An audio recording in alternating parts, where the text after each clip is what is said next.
Ang hip-hop at R&B international artist na si Doja Cat ang isa sa mainit na pinag-uusapan ngayon sa social media ngayong linggo dahil di umano sa pagpupuri nito sa demonyo.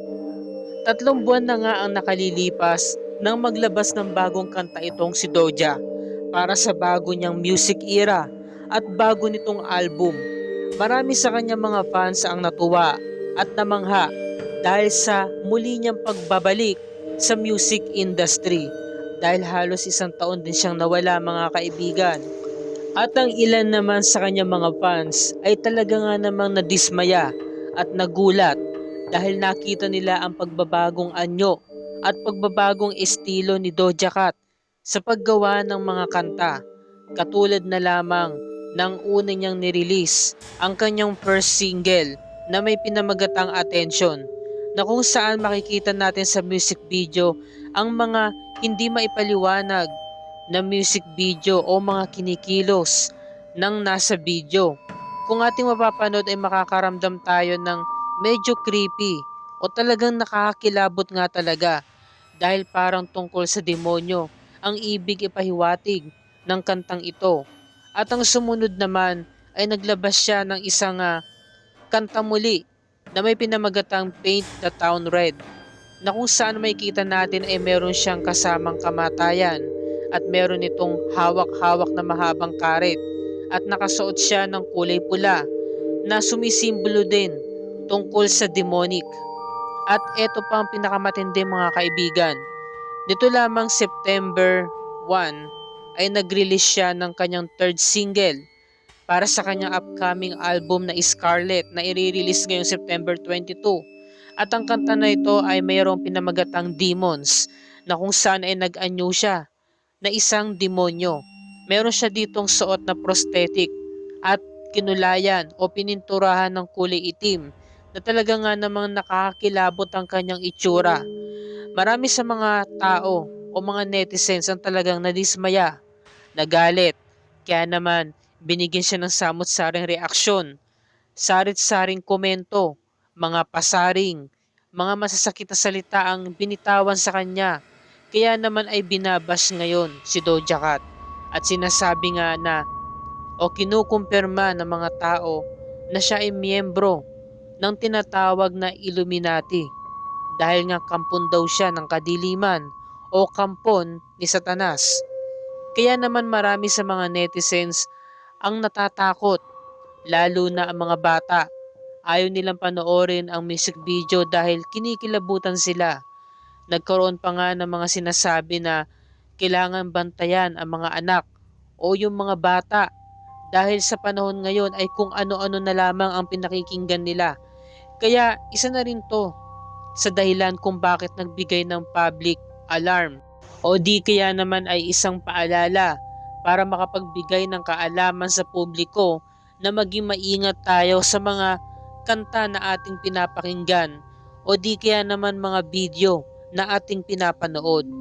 At kung susuriin natin ang lyrics ng kantang Demons, ay talaga nga namang wala namang itong kabuluhan o walang kakwenta-kwenta. At narito ang ilan sa mga impormasyon patungkol sa kanya. Siya ay walang iba kundi si Amala Ratna Zandil Dlamini, known professionally as Doja Cat. Siya ay isang American rapper and singer, born and raised in Los Angeles. Sa murang edad pa lamang ay nakitaan na siya ng angking talento sa pagkanta, lalo na pagdating sa pagrarap. At ipinanganak siya nitong October 21 sa taong 1995. Kaya naman ay mas minahal ng mga fans itong si Doja Cat dahil sa angking galing niya sa pagsayaw, sa pag-awit, at sa pagrarap, at sa pagsusulat ng mga kanta.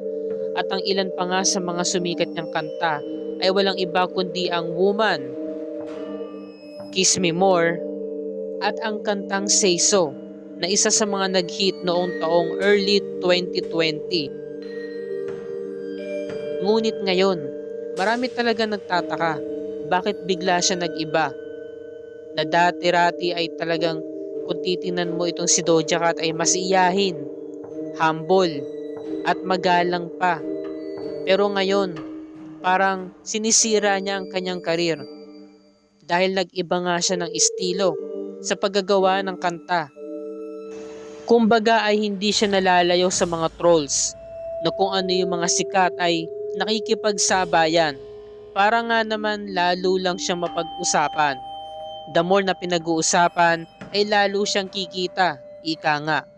Kaya siguro ay gumagawa lang ng ingay itong si Doja Cat dahil sumasabay lang din siya sa mga nauuso ngayon. Ngunit pinabubulaan ito ng publiko dahil nga sobrang nakakaalarma na. Dahil sa panahon ngayon, kadalasan sa mga kantang sumisikat o mga ginagawa ng mga singer ay patungkol sa mga demonyo. Katulad na lamang nitong nakarang taon, gumawa ng kanta itong si Sam Smith kasama si Kim Petras na may pinamagatang Unholy na kung susuriin sa pamagat pa lamang ng kanta ay patungkol na ito sa hindi pagkabanal patungkol kay Jesus. Pinag-usap-usapan ito noon sa social media matapos mapanood ng mga netizens worldwide ang kanilang performance sa naganap na Grammy Awards nito lamang. Dahil ang mga tao sa event ay pawang tuwang-tuwa at aliw na aliw habang pinapanood sina Sam Smith at Kim Petras na nagpe-perform sa stage na ang nakikita ng mga tao ay para daw na nagkakaroon ng demonic rituals sa performance ng Unholy. Kaya naman ay nagkaroon ito ng samot-saring reaksyon sa social media. Marami rin ng mga nagalit kina Kim Petras at Sam Smith. At kamakailan lamang nitong November 5, 2021 na naganap mismo sa Astroworld Music Festival ay kumanta ito o isa sa mga nag-perform ang rapper na si Travis Scott. Marami rin dito ang mga namatay dahil nga pinaniniwalaan ng mga tao na gumagawa ng ritual itong si Travis Scott habang ito ay nagpe-perform at ang mga tao doon ay nakakaramdam na ng kaba at bigat sa kanilang kalooban na pawang alam na nila na mayroong masamang mangyayari sa gabing iyon. Talagang may tuturing na isa sa mga nakakatakot na aksidente ang nangyaring ito sa performance ni Travis Scott sa may Astroworld Music Festival dahil pinaniniwalaan nila na nagsasamon daw ito ng demonyo habang ito nagpe-perform, habang ito'y kumukuha ng mga kaluluwa mula sa mga audience. Ikaw, kaibigan, anong masasabi mo sa mga international artist na ito? Dapat pa silang patawarin ng mga netizens o di kaya naman ay dapat pa bang pakinggan ang kanilang mga awitin sa panahon ngayon, lalo na't very alarming ang usapin na ito dahil nga kakasabi ko lamang kanina, marami nga sa mga artist ngayon ang gumagawa ng mga kanta patungkol nga sa demonyo. Ikaw mga kaibigan, anong masasabi mo dito? Just comment down below upang ating pag-usapan. Maraming salamat po sa inyong panonood.